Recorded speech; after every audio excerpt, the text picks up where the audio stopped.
ছোটবেলার সেই দিনগুলোর কথা মনে আছে যখন ঘুম থেকে উঠেই খেজুর গাছের নিচে দাঁড়িয়ে থাকতেন আর দাদা অথবা নানা যে রস পেরে আনতো আর সেই রস মজা করে খেতেন, মুড়ি দিয়ে তারপরে খেতেন। মনে আছে সেই কথা? ছোটবেলার ওই দিনগুলো হয়তো আমরা ফিরিয়ে আনতে পারবো না, শুধুমাত্র ওই দিনের মতো নতুন একটা দিন ক্রিয়েট করতে পারবো, এটাই।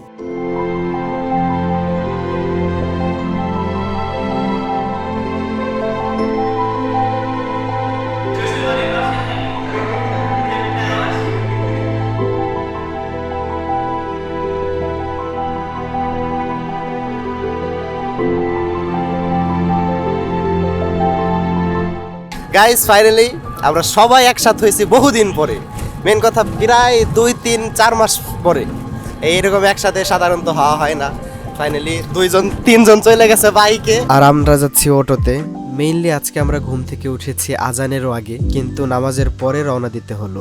আর এই যে লোকটাকে দেখতে পারতেছেন, এ এমনই একটি আজব প্রাণী যে এর সামনে ক্যামেরা ধরলেই এর মুড অফ। মূলত আজকে আমরা যাচ্ছি আমাদের বাড়ি থেকে প্রায় 20-25 কিলোমিটার দূরে শুধুমাত্র খেজুরের রস খাওয়ার জন্য। কি করবো, আমি সারা রাত ঘুমাই নাই তো, এই এক রস খাবো দেখে। আমরা সারা রাত ঘুমাই নাই, কখন সকাল হবে, সকাল হলে রস খেতে যাবো। শীতের সকালে রস খাবো না, আমরা রস খেতে যাচ্ছি। আমরা সবাই উপস্থিত আছি, ঢাকা থেকে আসছে তারা রস খেতে, তো আমরা সবাই একসাথে যাচ্ছি। ভালোই লাগছে বিষয়টা শীতের সকালে। না বড় কথা হচ্ছে সাহিত্যকে আর মুখ দিয়ে কইলি বাইরেন ছিল। এতক্ষণে সূর্যোদয় ভাব চলে এসেছে, কিন্তু ব্যস্তময় শহর এখনো ঘুমিয়েই আছে। এতক্ষণে আমরা মুর্শিদপুর এসে পৌঁছে গিয়েছি আর দেখতেই পাচ্ছেন আজকের কুয়াশাটা কি পরিমাণে পড়েছে। অন্য দিনের তুলনায় আজকে একটু বেশি শীত পড়েছে। So we are really lucky, cause খেজুরের রস খাওয়ার সময় যদি শীত না লাগে তাহলে তো শীতের মজাই পাওয়া যায় না, তাই না? তো এই বান্দারা বাইকে থাকা সত্ত্বেও আমাদের অটোর পিছে পড়ে গেছিল, তো ফাইনালি আমাদেরকে ধরেই ফেলছে। তারা আমাদের আগে যাইতে পাইরা খুবই খুশি হয়ে গেছে, যাক ভালো কথা। কিন্তু প্রবলেমটা হয়ে গেছে কি, যে আমরা যে রস খাইতে আসছি, রস কোনো জায়গায় পাওয়াই যাচ্ছে না ভাই। কি আর করার, এখানে আমরা অটো দাঁড় করিয়ে রসের খোঁজ করতেছি। আর একটু আগে যে আপনাদের সাথে এই ভদ্রলোকগুলার পরিচয় করাই দিছিলাম, এদের কোনো খোঁজ খবর নাই ভাই, হয়তোবা আগে যায় কোনো জায়গায় বসে রইছে। কি করব ভাই, ভাবলাম জীবন একটাই, পরিশ্রম একবারই করব, তাই সাহস নিয়ে নাইমেই গেলাম রসের খোঁজে। রস জাল দিয়ে রাখছে ওই জায়গা, শপিক গেলেই খাওয়া যাবে। কারণ শপিকের মনে করে আগের বিয়ে হয়েছিল এই জায়গা, ঠিক আছে? জামাইয়া তো রবে। অবাক লাগার বিষয় হচ্ছে আমাদের এই ভাই এখানে দাঁড়িয়ে বলছিল রস আছে নাকি, আর ওই পাশে তেউনরা কইছিল আয় গোলামের সাল গোলাম আয় খায় যা, রস খায় যা। গাইস সত্যি বলতেছি, অনেস্টলি বলতেছি গাইস, এখানে আমাদের কোনো দোষ ছিল না, ও তো খালি জারি খাইলাম বাবা। আর কি বলবো, যখন আমরা সকল টেনশন থেকে মুক্ত, সমস্ত বিপদ থেকে মুক্ত, সমস্ত কাজ থেকে মুক্ত, তখনই এই ভদ্রলোকগুলোর সাথে দেখা হয়। এখন রস পাই কিনা এটাই না পাইলে তো আমাদের ব্যাড লাক। আর ওই কথাই মাথায় রেখে আমরা গ্রামের এই ভাঙাচোরা আঁকাবাঁকা রোড দিয়ে চলতে শুরু করলাম।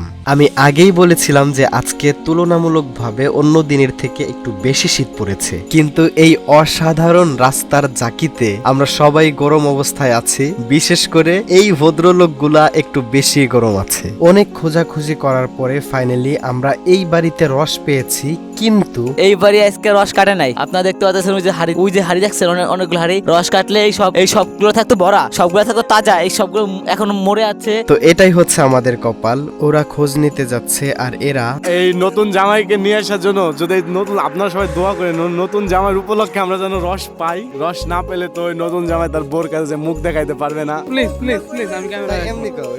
আমি কিছু বলবো না। আমরা সবাই মিলে চেষ্টা করলাম এই পোলাটার একটু কথা কওয়ানোর জন্য, কিন্তু ব্যর্থ হয়ে গেলাম।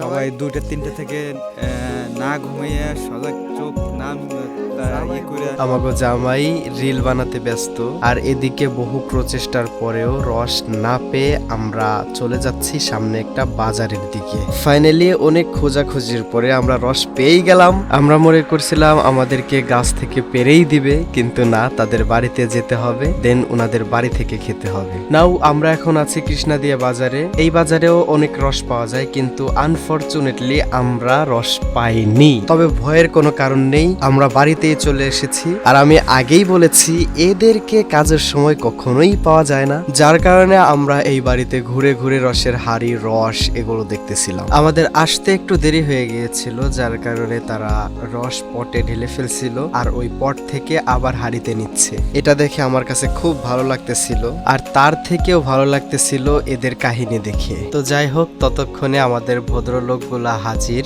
আর তারা রুটি হাতে নিয়ে চলে এসেছে। আর এবার আমরা সবাই মিলে একসাথে বাড়িতে এন্ট্রি নিলাম। এট ফার্স্ট আমাদের বক্কার মিয়া এক গ্লাস মেরে দিল। ফিলিংস কাও? লিঙ্কটা তো জোস বলতেছি রে দাদা। গাইস আপনার না এই ঠান্ডাতে তো গাড়ি চালায় এসে রুটিতে রস দেখে গেছে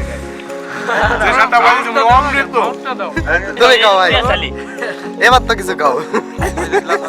এই লোকরে আমরা আর কেউই কথা বলাইতে পারলাম না।